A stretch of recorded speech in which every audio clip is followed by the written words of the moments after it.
There was a time when doing endorsements negatively affected a celebrity's image and signaled to fans and audiences that they were in financial trouble or that their star power was fading. Kind of like if they started appearing in a dozen direct-to-video movies like Nick Cage was for a while to afford his MySpace scene kid wardrobe. It felt like 15 or 20 years ago, A-list celebrity commercials were a rarity.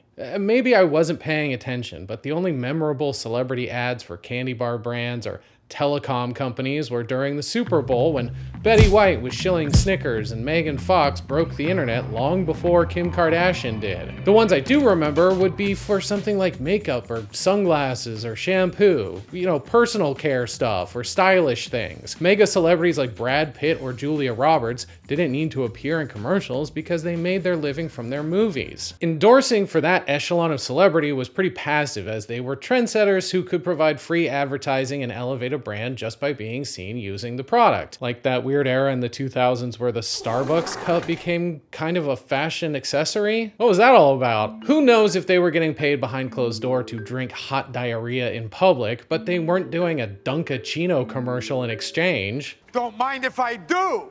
What's my name? Dunkachino. It's a whole new game. Dunkachino. It's not like celebrities didn't participate at all in product endorsements and advertising. It's just that most of the time they wouldn't be caught dead selling out in the US. You might not think so, but even curmudgeonly actor man Tommy Lee Jones has a brand image to maintain. He's cultivated a certain kind of appeal and je ne sais quoi that doesn't mesh well with endorsing and I honestly don't know what this is for. Supermarket snacks? It'd be like Gene Hackman or Clint Eastwood doing an ad for Come and Go. In a lot of ways, this is a perfect ad that I wish Western marketers would take note of. They lean into Jones's signature unflinching stoicism and give him super-powered anime eyebrows. The incongruence is what's funny and entertaining. If there was an Oscar for advertising, this would be a strong contender, and now I want a talking dog buddy comedy starring Tommy Lee Jones. A lot of the ad celebrities participated in the past were often for the Japanese market, like this horrific Hulk Hogan ad for Big Flow air conditioners, where he sings a bedtime lullaby to an infant. I assume to try and cash in on the muscle-bound man babysits child trope that was all the rage in the 90s and 2000s. Thursday, Friday, Saturday, Sunday comes again. 綺麗な空気体には細長 When you don't speak the language, foreign ads could easily be misinterpreted as a Tim and Eric sketch. It wasn't just B or C tier celebrities like the Hulkster doing foreign ads. Leonardo DiCaprio appeared in a telecom commercial, probably somewhere between shooting Gangs of New York and Blood Diamond, judging by his master splinter beard, but it was Italian, so it's basically an art house film.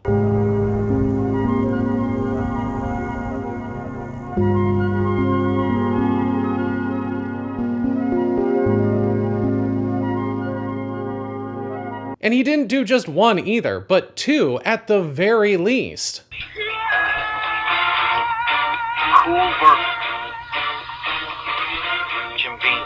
How embarrassing to go all the way to Japan to film a whiskey commercial that's not even for a fancy Japanese whiskey, but for Jim Beam, the whiskey for unemployed four-wheelin' hillbillies. Hugh Jackman, Snoop Dogg, Britney Spears, all taking overseas ad money to do commercials you've never seen before because it would be career suicide in the States. But his celebrity status becomes more nebulous, where anyone with 1 million followers could technically be considered a celebrity at this point, and the intersection of art and commerce is a constant moving target. Selling out isn't any less stigmatized necessarily, it's just dumber.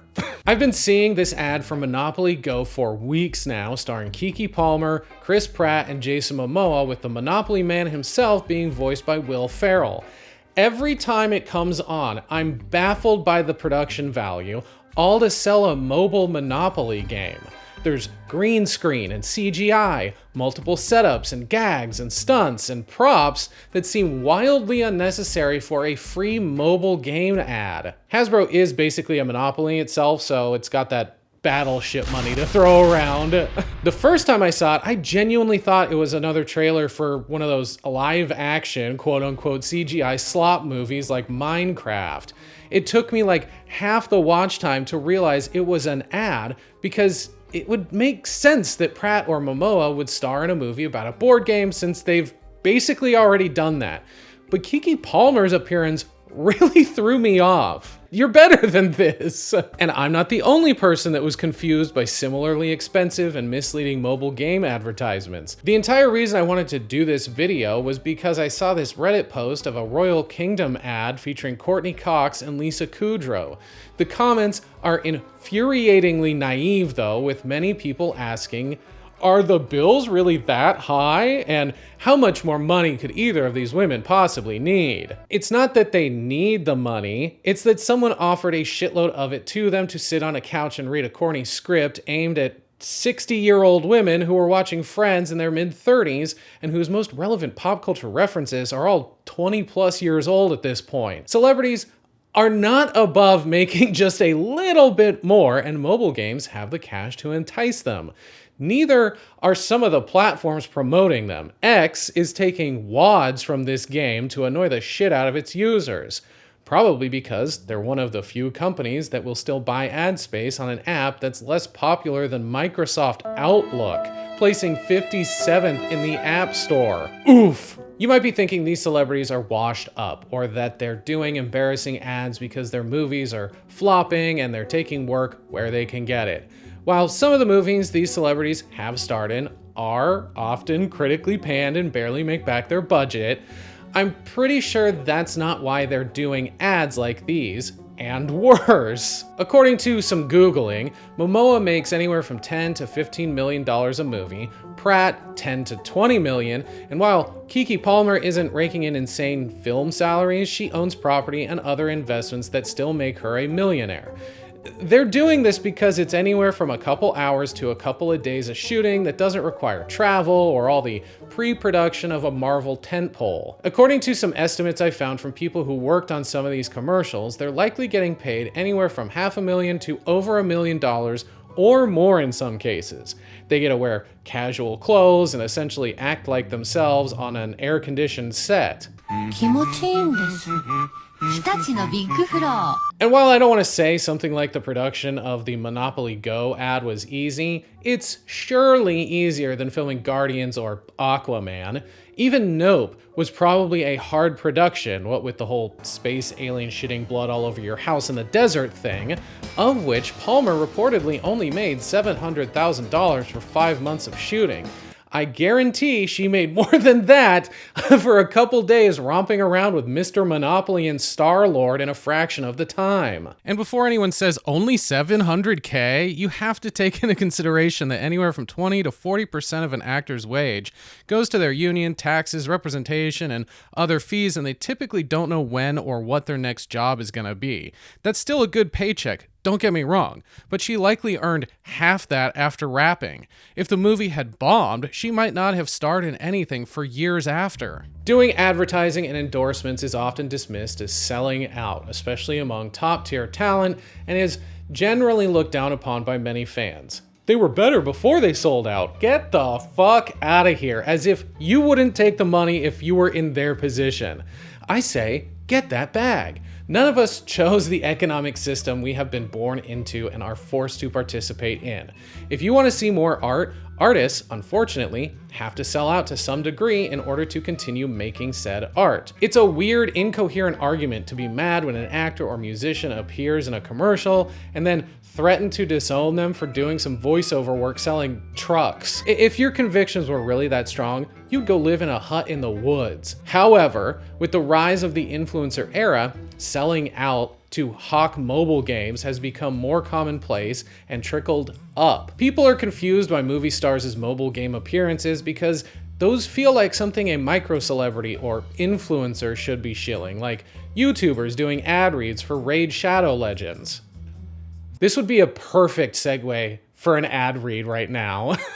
Give me your money, I'll take it. We're so used to content creators making their money through scripted ad breaks or mid-roll revenue on whatever platform they've cultivated a following on. They're not selling tickets to movies, they're selling their point of view or a lifestyle on TikTok and YouTube. See what I mean? In the early years of content creation, audiences understood that influencer monetization was a necessary evil.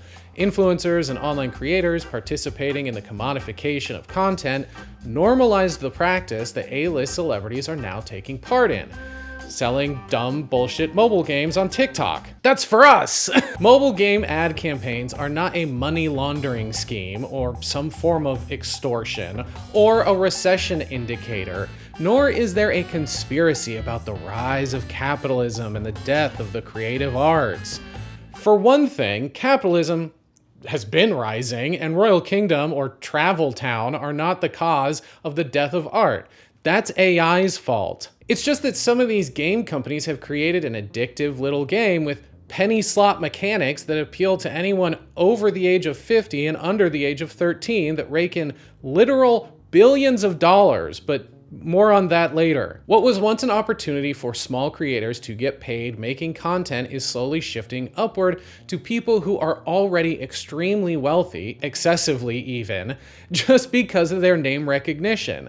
Small creators now have to sell access to content or take their content on the road doing live shows, where in the past, the majority of their income was generated by ad reads. Don't get me wrong, this isn't a defense of capitalism, but big name celebrities demand higher fees, which doesn't leave a lot left for the little guy who maybe isn't making insufferable, pointless meme movies.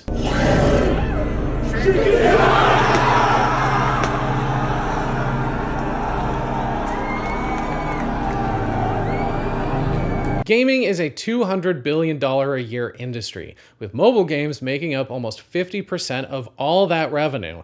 So it would be incredibly stupid for Courtney Cox and Lisa Kudrow to not capitalize on an opportunity to shill Royal Kingdom in a 30-second vertical, or even alternate universe Carrie Bradshaw to hawk Solitaire Grand Harvest. That's a good question. See, if I go with the 9, it opens up the 8 and the 7, but if I go with the Jack, it could lead to the grand win. What's so strange to me is, who are these mobile games targeting? Are Sarah Jessica Parker fans or Sex and the City fans really the audience for a mobile solitaire game? It would make more sense if she was endorsing one of those shitty runway games or a, I don't know, sex journaling RPG. This isn't fairy tale vibe, Princess P-Girl! I don't see the connection between a fantasy-inspired puzzle match game and 1/3 of the cast of Friends, besides how puzzling the relationship between Ross and Rachel was. And those aren't the only big names Royal Kingdom has gotten. New game, same dedication. No ads, ever. I don't even need Wi-Fi. You think this is a game? This is like Gatorade shot a commercial that was then repurposed where all the close-up shots were filmed with a hand model stand-in. The disparity between the production value of some of these ads swings wildly between short film and literally recorded in the bathroom on a front-facing camera. Once I clear my board, it's just so satisfying.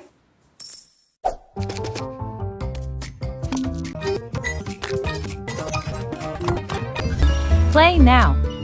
They either paid her very little, which is why it's filmed on her phone, in which case, why even take the deal at all? Or they paid her a shitload, but she refused to step foot on a set. The only other scenario that I can think of is that the marketing team wanted the ad to look like this in order to appear more relatable, but it fails because there's no way in hell Kylie Jenner's audience or fans are falling for the narrative that she plays mobile games. I'm not even sure she knows how the game works. 95% of that ad is just pre-recorded gameplay anyway, and the comments are not kind either. So how effective was this in generating downloads? She did do a longer ad read for the game in another video, but if your goal is to sell a product, maybe don't have the talent start off by saying how annoying mobile game ads are. Okay, so I keep getting all of these game ads, and I'm not really a gamer. Other mobile game ads seem like they did have the production of a Marvel movie. This is a 5-minute short film starring Ken Jeong, Chris Hemsworth, Dolph Lundgren, Christina Ricci, Will Arnett, and Ollie Cravalho, and it's by no means a terrible ad. Corny? Sure, especially with the out-of-place cameo of Cardboard Sign Guy. The fuck is he doing there? And there are a few decent bits and a well-funded production budget for costumes, props, makeup, and sets that looks like it was a week-long production in multiple exterior and interior locations. Considering these kinds of ads will most likely become AI-generated swill in the coming years, I do kind of have to hand it to productions like these that give jobbing actors a paycheck, so I respect that they took the time to create something more elaborate than this. So in the end, I'm not mad at some of the marketing and do understand its benefits, but if you remove the big name talent, no way in hell an ad like this ever gets greenlit again. The problem, at least for the game developers, is that this disparity in advertising versus actual gameplay is often met with backlash from players. Most of the negative reviews are that it's false advertising and the commercials were nothing like the gameplay. I downloaded Royal Kingdom to get a feel for what exactly people are experiencing, and there was more care put into the opening cinematic than the gameplay itself. The game is, after all, just a match game with some shiny and engaging visual sprites, reminiscent of a casino slot machine. You earn coins that can pay for more turns, and each level you get fewer and fewer turns to beat that level. Those coins can be used to purchase more turns, but when you run out of coins, the only way to progress is to use real American dollars to buy more fake digital Kingdom coins. There aren't any in-game ads, which is a major selling point, but it's literally a pay-to-play system. There's an underlying narrative that you're defending your castle from the Dark Knight or Dark King, and each level up you get to upgrade the defenses of your own castle. The reason I think this is aimed at children and the 50 and up crowd is because their brains are at about the same level of development, but also because the Pixar-style animation and castle building appeals to children, while the exploding clovers appeal to elderly people's love of gambling. The in-app purchases and pay-to-play features are priced low enough to make users comfortable with paying a couple of bucks to buy a level up or remove in-game ads, and they're designed to prey on users' gullibility and addictive tendencies. I don't think they work so well on Gen Z and millennials because, one, we're a little more tech savvy than toddlers and our parents and grandparents, and two, because they're corny. I don't know a single person my age or younger, and I asked, who plays or has even heard of any of these mobile games I've mentioned so far. They're monotonous with very low challenge ratings and no diversity in gameplay or mechanics, nor do they include any kind of engaging narrative that our generation has come to expect from the gaming experience. They're mindless slop that appeals to iPad kids and boomers who have nothing better to do in their free time. These two demographics are also the most likely to be taken in by manipulative hijacking of the dopamine receptors of the brain, which is what generates billions of dollars in revenue from a couple dozen dollar upgrades. The games themselves are cheap as hell to create, so it's not like they have a huge overhead from development. Children are probably the biggest culprits of charging in-game purchases because they have no concept of what currency even is, and they've all got absentee parents that aren't paying attention to them. I have a feeling that as selling out became normalized among micro-celebrities and influencers, managers and agents loosened their grip on whatever aura or brand image their clients had cultivated. The bills might be too damn high in the 21st century, but I also feel like the way Hollywood and the entertainment industry functions now has had a major impact on the ability for talent to prioritize that image at all. Small studios are swallowed by massive corporations. Legacy production companies and distributors treat the art they create as nothing more than content and run their businesses like a tech company rather than a place where artistic vision is fostered and thoughtfully developed and encouraged. As streaming has taken over Hollywood, royalties and back-end revenue has become more and more scarce, so big-name actors have resorted to these easy money jobs, shilling mobile games for children. And physical media is all but dead, so there's no opportunity for artists of any kind to essentially have a second opening weekend with DVD or VHS releases. Their movies and TV shows just get dumped on Netflix, who inevitably sell the rights to Amazon or HBO, who then lock it in a vault as a tax write-off. Art is no longer art. It's an asset that can be invested in or sold at a markup, making it nearly impossible for anybody but A-list talent to find work, even in stupid mobile games that add nothing of value to culture. Advertising used to be a springboard for the average up-and-coming actor or comedian, but it's been infiltrated by the Chris Pratts and Jason Momoas, who command insane salaries. This isn't their fault, though. It is a systemic issue with the way entertainment and advertising has shifted, and the shift is just so dumb. I remember when up-and-coming no-name comedians would appear in ads that essentially launched their careers because the premise was unique and clever and engaging. Those old Mac vs. PC ads did more for Justin Long and John Hodgman's careers than almost anything previously. And before anyone freaks out over me calling either of them no names, I'm speaking relatively here. Up until these ads came out in 2006, Hodgman had worked as a literary agent, wrote one book, and appeared on The Daily Show the year prior. Long had a deeper body of work with Jeepers Creepers and Dodgeball, but he was also doing Herbie Fully Loaded and a bit part in Galaxy Quest. Not exactly household names, and even today, they still aren't really. These ads, however, put them on everyone's TV a dozen times a day, every day for 3 years straight. There were 82 ads created in total, with cameos from Patrick Warburton, Judy Greer, and Robert fucking Loggia. Now every ad has to feature an Emmy winner or Oscar nominee for some fucking reason, stealing an opportunity from the next Hodgman or Long. Celebrities starring in mobile game ads aren't just frustrating because they're potentially stealing work from jobbing actors, or that they ruin the illusion of stardom, or even that they're annoying Technicolor vomit being hurled onto the screen as a byproduct of capitalism. It's that they're not even selling something cool or useful. Typically, in marketing, the goal first and foremost is to sell the benefits of a product as opposed to the features. Good marketing, anyway. A lot of companies get this backwards and think that the features, what the thing does, is important enough. And while that might be true for some products like audio equipment or an HVAC unit, 気持ちいいんです。 typically every product speaks to the wants and desires of the intended consumer. Maybe you buy Nike over Adidas for specific reasons that you can't fully articulate, even though they do the same thing. Or a Ford over a Chevy. Or, as depicted previously, a Mac versus a PC. My question is, what are the benefits that will improve the lives of the players when they play these games?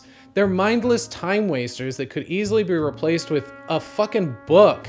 The prevalence of mobile games and celebrity endorsements of them isn't a recession indicator or even a sign of the rise of something called capitalism.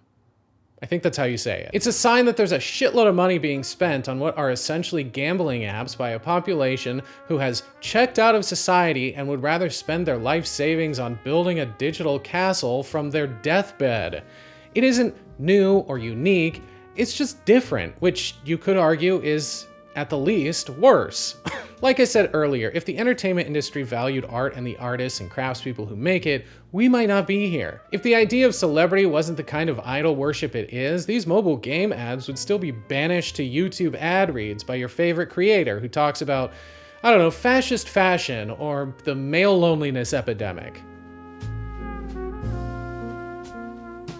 Halfway through writing this video, willfully sliding further down a sunless vortex of cringe celebrity mobile game ads, several questions began nagging louder and louder in the back of my head. Where did all this slop come from, and how did we get here? What is it exactly about celebrity commercials for free crap mobile games that's so bothersome? And then it dawned on me. Society is in its slop era, where ads for Merge Mansion starring Pedro Pascal appear on a Mr. Beast video of 100 single moms running an aggro crag obstacle course of death for $10,000. The comments on any given video or tweet are regurgitated 21st century internet slang. We're so cooked. Chat, is this real? This video altered my brain chemistry. It's giving. Every piece of alternative, independent news is self-censored through a series of cryptic newspeak where guns are pew-pews, suicide is unaliving, and a PDF file translates to pedophile. Further confusing the joke about how boomers can't convert one into a PNG. How do I convert this pedophile into a pretty nice guy? Am I not contributing to this pit of slop that's fit for a pig? Is brain rot not just participating in culture or selling out or criticizing every piece of media that any hack fraud can upload to the vast plastic-filled ocean of the internet? All I know is I gotta level up to build my next castle wall.